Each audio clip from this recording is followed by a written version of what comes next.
శ్రీకృష్ణుడు తన తలపై నెమలి ఈక ఎందుకు ధరిస్తాడో మీకు తెలుసా? ఈ రహస్యం తెలుసుకుంటే మీ కళ్లల్లో నీళ్లు తిరుగుతాయి. ఇది త్రేతాయుగంలో జరిగిన ఒక భావోద్వేగమైన కథ. త్రేతాయుగంలో శ్రీరాముడు సీతాదేవి వనవాసంలో చిత్రకూట పర్వతంపై విహరిస్తూ ఉండేవారు. ఒకరోజు సీతమ్మకి తీవ్రమైన దాహం వేసింది. ఎంత వెతికినా వారికి మంచి తాగునీరు దొరకలేదు. దాంతో సీతారాములు ప్రకృతిని ప్రార్థించారు. వెంటనే వనదేవత నెమలి రూపంలో వచ్చి వారి ముందు ప్రత్యక్షమైంది.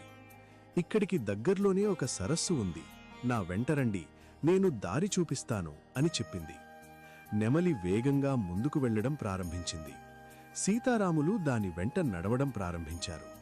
వారికి దారి సులభంగా కనిపించేందుకు నెమలి తన ఒంటిమీద ఉన్న ఈకలను ఒక్కొక్కటిగా దారంతా వేస్తూ వెళ్ళింది. ఆ ఈకలను